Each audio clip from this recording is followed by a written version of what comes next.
The MDDI shared at last year's budget that $260 million was earmarked for SPH Media Trust for the financial year 2024-2025. We were also told that the ministry had established key performance indicators for SPH Media Trust. The minister said that while SPH Media Trust had maintained its overall reach and achieved a modest increase in its digital subscriptions, it did not meet all its KPIs on digital reach, youth reach, vernacular reach, and average time spent on its websites and apps. Accordingly, it did not get the full funding, it did not receive the full funding that was committed. For FY 2024-2025, what objective criteria did the ministry set for these KPIs that were not reached? More specifically, were these KPIs lowered or were they increased? Has SPH Media Trust fared any better since last year? Can the minister share data on print and digital subscriptions to its English and vernacular titles respectively over the last 2 years? I had also asked the minister about the way the ministry presented its subsidies to SPH Media Trust in the budget book, and whether there was a simpler way for the public to track and understand the KPIs the ministry had set for SPH Media Trust. This point is important given the size of the subsidy granted to the mainstream media. After all, as the minister would agree, the proof of the pudding is in the eating.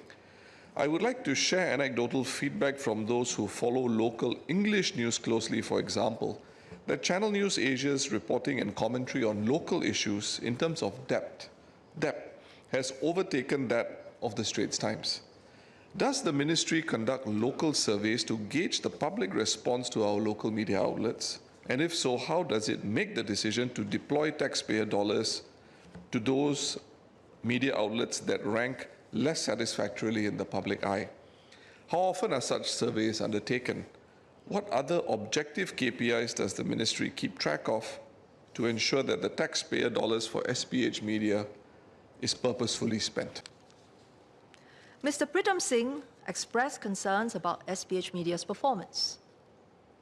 Like news outlets worldwide, SPH Media's print subscriptions have declined as readers shift to consuming news online.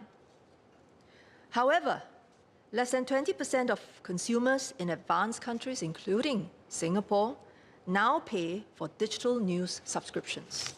Essentially, they can get it for free and they will continue to enjoy such services for free. Without revealing commercially sensitive information, I can share that SPH Media's digital subscriptions have held steady. And it is now 35% higher than print subscriptions. It was only 20% higher 2 years ago. So you see the shift. SPH Media will have to continue its pivot to digital news, and the government must support this effort so that our PSM entities can meet audiences where they are. Despite not meeting all their KPIs last year, SPH Media did not ask to lower their targets. They are determined to maintain their reach and relevance with Singaporeans. In 2024, they maintained their strong overall reach at 70% of Singapore's resident population, although youth and vernacular reach dipped. In line with the funding agreement, MDDI will prorate and award the performance-linked incentives accordingly. I would like to address slightly, to some extent, the comment that was made by Mr. Pritam Singh when he compared CNA and Straits Times, I believe. I would suggest respectfully to members that comparisons must avoid oversimplification. Because we have to remember that CNA is mainly our national broadcaster as well as digital news channel.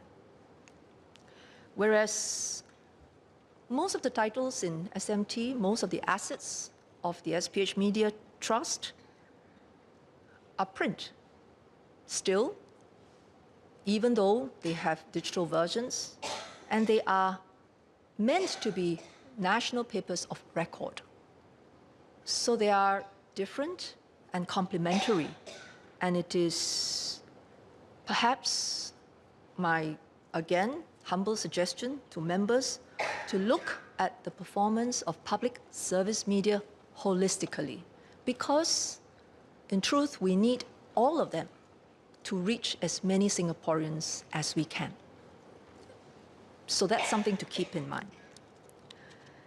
And as mentioned, both CNA and Straits Times remain the top frequented news channels. And members who express concern about the sustainability of public service media will agree with me that the KPIs, such as reach, are important, but they are not the only ways for us to assess the performance and the effectiveness of public service media entities. Equally, we must look at the trust levels that they are able to harness from the population, and we must also look at satisfaction levels. And so those would be the additional KPIs that we are looking to introduce.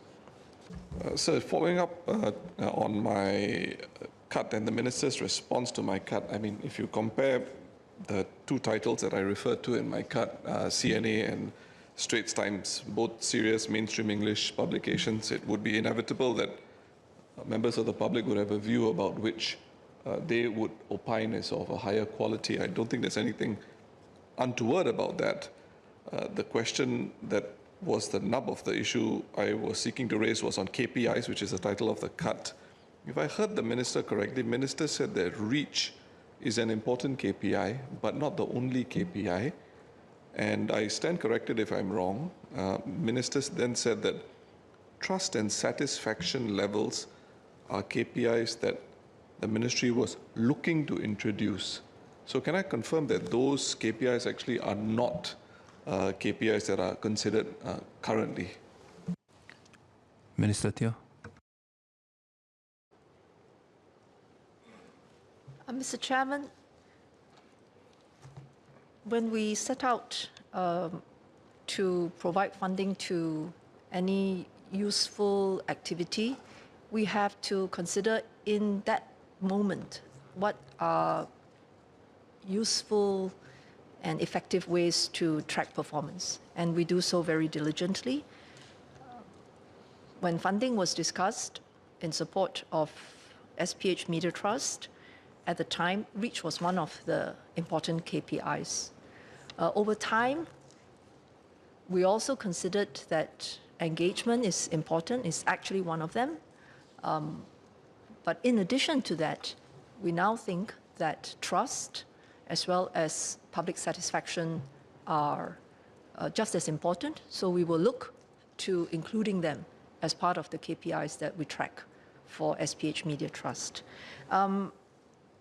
To the member's question that he posed in his cut earlier, I should address it briefly too. He had asked about what goes into the budget book. And I acknowledge his suggestions, which we will consider for the future. But just to say that like all ministries, it is not possible to list all of the KPIs. And so I seek members' understanding for that. The important thing is that where SMT is concerned, they know very well that the KPIs are a very central feature of the conversations that we have, and they can feel it. So that's something I want to say. You know, the comparison between ST and CNA, well, the fact of the matter is that opinions will differ. If you ask 10 people, you know, their views, probably you'll get 15 at least. So I think we take that, you know, as a given. We track how the public view the trustworthiness of these titles, and we will continue to do so. And as I shared in my speech, as well as on other occasions, they compare very favorably.